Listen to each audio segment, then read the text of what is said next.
habeen kale iyo sheekooyinkii ugu waaweynaa dunida kubadda cagta roortan barnaamijkayga maxaa cusub waxaan ku eegi doonaa mo iyo weliba kelmaddii uu isagu ku yidhi garsoorka oo noqotay mid ka mida kuwa loogu hadala inta badan yahay rasmiyan kooxda kubadda cagta ee city oo doonaysa inay qaadato saxiix culus chelsea oo lagu maadeysanayo lamine yamal iyo sheekadiisa barcelona war farxad le aan u hayo iyo umuro kaloo ku saabsan xiddiga kooxda kubadda cagta real madrid ka tegaya dion oo isagu odagii messi ah soo hadlay isla markaana wax badan soo hadlay weliba arda guler koobka adduunka ma ka qayb galaya barnaamijka ayaad kaga bogan doontaan soo dhawaada meel kastoo aad joogtaan jimco wanaagsan channelka subscribe saaro sii share garee saxbidina la wadaaga muuqaalka like ku dhiirigeliya aad baad u mahadsantihi saaxiibayaal aanu ku bilownay wiilkaad arkaysaan waxaa la yidhahdaa Ceballos waxa uu ka tirsan yahay safka kooxda kubadda cagta Real Madrid waa ka tegi doonaa ninkan waa ku dhibtooda Madrid waxba lama siinin wuxuu ka mid ahaa zamankii Mariano Diaz isaga wada joogeen laakiin wuxuu mudnaa wuxuu isleeyahay Madrid maadan ka heli marka wuxuu yidhi anigu intaa wixii ka dambeeya ma sii joogi doono ma sii joogi doono sida kelmaddu macna u leedahay waa ka tegi doonaa bilaash buu ka dhammaan doonaa marka waxaa la soo saaray shaxdii ugu fiicnayd ee markaasi dhaqaalaha ugu badan Premier League ugu qaalisanayd Premier League marka laga hadlayo laakiin marka aad fiirisid qiimaha lagu bixiyay iyo waxay soo bandhigeen wax wanaagsan maaha kiiba Arrizabalaga waa flop buu noqday lacag waali baa laga soo bixiyey almost lacag waali bay ahayd runtii 100 milyan ku dhow Harry Maguire flop buu ahaa 190 milyan lacag sidaas ku dhow baa laga soo bixiyey flop buu ahaa Van Dijk heat waa 84 marka banaanka ku dhacay shaqaystay waa Gavardio isagu lafsadiis heat waa ma xumo Fofana waa flop lacagaas 80 milyan laga soo bixiyay uma qalmin Enzo Fernandez wili lama xukumi karo ayuu ugu fiicnay Chelsea lama samayn marka wili canugu lama xukumi karo Declan Rice banaanka ayuu ku dhacay waa libax banaanka day sidoo kale Caicedo waa libax banaanka day isaguna waa shaqaystay marka Verts isagu wili lama xukumi karo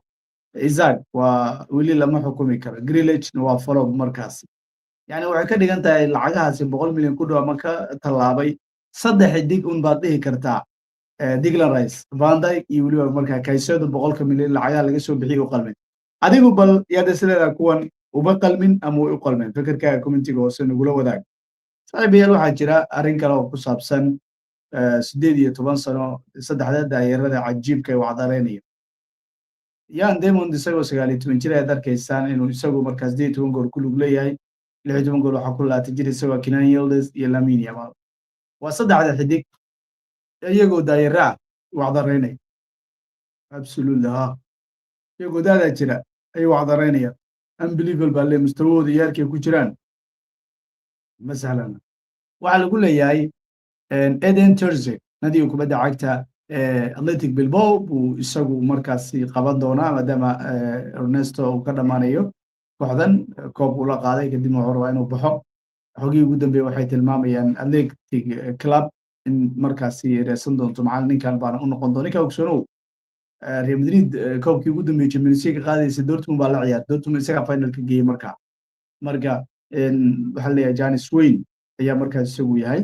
xogii ugu dambeeyay bay tilmaamayaan markaas waxaa laga hadlayaa Arda Guler sidoo kale waa diyaar koobka dunida sida saaka wararkii ugu dambeeyay Fabrizio Romano uu xaqiijinayo waxa la ninkan haddii mashaakil kale uusan qabsanin ama dhaawiciisu noqonin marka complicado hadda sida la tilmaamayo wax caqabado kale ka jira ma jirto niga World Cup-ka waa soo noqon karaa diyaar buu noqon karaa absolutely marka waa sugi doonaa waa raqalihii Manchester United ahaa waxaa la leeyahay Arsenal inay away uga badiyaan Chelsea iyo Liverpool hal xilliyaareed waa markii ugu horeysay 1985 yaa ka war waxaas hal xilliyaareed qabteen wayba dadaaleen inta hadday qabteen laakiin inay tirin yani koob ma noqdaan horyal lama noqdo marka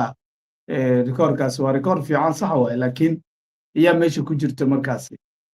Mohamed Salah oo isagu dhawaan soo muuqday ayaa la arkayay isagoo garsooro inta u tago dhahay walaal wadaynan dib isu arag maca salaamada dib dambaaniga adiga isuma arki doonay taasoo ka dhigan Premier League inuu sii joogi doono ninkan inuusan Premier League sii joogi doonin baa le marka kamarada referee waa qabatay isagoo dhahayo aye walaalow waa kala dhamaanay macnaha hadda kadib garsoorka wax ka sheegaysaa u tegaysaa wax ka dhahaysaa kaamiradiisaa ku duubayso war badan maba jirayaba waa dhahay iyo ma dhihin iyo maxaaba qataatadaas keenaya marka isjira isilaali Chelsea waa lagu maadeysanayaa oo waxa waaye laysaga maadeysan jiray baryahan biisada waa taqaanaa ingiriiska aad baa looga garanayaa Dominic Bizo marka waa biisa caana waxay tiri waxaanu iibinay 8,244,736 biiso tan iyo Chelsea inta aysan gool ka dhalin Premier League inna lillahi waa 8 milyan oo biisa ayaan iibinay bay leeyihin inta kooxda kubadda cagta Chelsea goolla aysan ka dhalin tartankan Premier League gool Premier League 8 waa iibinay bay leeyihin waxa waaye nooc ka mid ah xayeysiiska qayb ka mid ah xayeysiiska markaas isxayeysiinayaan su'aal badan baa taagan oo ah naadiga kubadda cagta Arsenal maxaa dhici doona xilliyeedka wuxuu yiri anigu Gary Neville ma arkayo Arsenal anigu wada ay ku guuleysan karto Champions League ku qaadi dadka dhahaya Arsenal ba Champions League qaaday wad riyoonaysaan buu leeyahay riyada dad hurtaya oo riyoonayo soo markan macna dad afwan soo jeeda oo riyoonayo soo markan asal gabdhuda waxa loogu talagalay dadka mariyada waxa loogu talagalay qofka hurdaya Gary Neville wuxuu idin leeyahay maba arkayaba aniga Arsenal Champions League ku guuleysan anigu ma adigu arki karta wax dad sameey Ian Wright muxuu leeyahay waa loo jawaabaya Ian Wright wuxuu yiri haddii Arsenal Premier League ku guuleysto Declan Rice ayaa ku guuleysan doona Player of the Year abaalmarinta Premier League Player of the Year waxaa la siin doonaa Declan Rice haddii Arsenal Champions League ku guuleystana Ballon d'Or waxaa qaadan doona Declan Rice maxamed yowlad Cusmaan Dembele policy Cusmaan Dembele ma la yaabisa ku noqon Rodri soo lama siin mantiqii kubadda cagta waayadii hore caqliyadeena weli waxaa ku dhagan Messi iyo Ronaldo yani waa inaad samaysaa waxaan caadi ahayn markii hore waxaa la isku siin jiray yani laacibka xilaareedka wuxuu samaysto hadda laakiin waxay noqotay laacibku wuxuu kooxda la qaado sababtoo xilaareedka hadduu kota gool dhaliyo waa inaad Mbappe siisaa haddii laga hadlayo xirfad iyo gambis iyo kubadiisa aad ku raaxaysatid waa inaad siisaa Lamine Yamal haddaad rabtid koox kubaddeedu aad la dhacaysid isla markaana kubadda ugu quruxda badan soo bandhigaysa Barcelona kadib Bayern marka la eego laakiin haddii laga hadlayo koob yaa qaaday waxaad siinaysaa kooxaha koob ku guuleysta Real Madrid sanadii ugu dambeeyey sanad kasta kooxda Champions League qaada ayaa la siinayaa marka iska dabiici bay noqonaysaa Champions League marka haddii la siiyo ninka la yidhaahdo Declan Rice la yaabay sidoo kale noqon markaasi wararkii ugu waaweynaa uguna dambeeyey waxaa leeyahay kooxda kubadda cagta markaasi warkan culus ee hadda soo baxay waxuu leeyahay waa ka nadiga kubadda cagta City Manchester City wiilkeeda bay raadinaysaa ninka lagu magacaabo Enzo Fernandez one of the targets buu isagu noqon doonaa midfielder marka The Athletic baa sheegtay markaasi wow Enzo Fernandez haddii qad ka dhexay City lagu daro laakiin waalidan iyo kibirkan isaga canugan wado ka shaqeynaysa halkaas Guardiola agtiisa kama shaqeynayso indibaad baad yeelanaysa iyo weliba joogtayn iyo weliba inaad noqotid qof aan iswaalin dantiisa yaqaana Dion oo isagu ka hadlayay wuxuu sheegay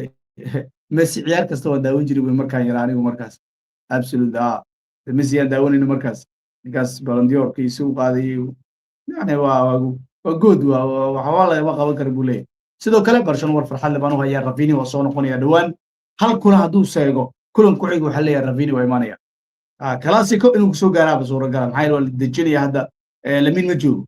Rashford iyo Rooney iyo laguma tashan karo ilmahaas marka waxa leeyahay ninkaas Rafinha baa la dejinaya kulamada soo noqonaya deekon wuxuu leeyahay anigu Rafinha ma soo kii muxuu ahaa Rashford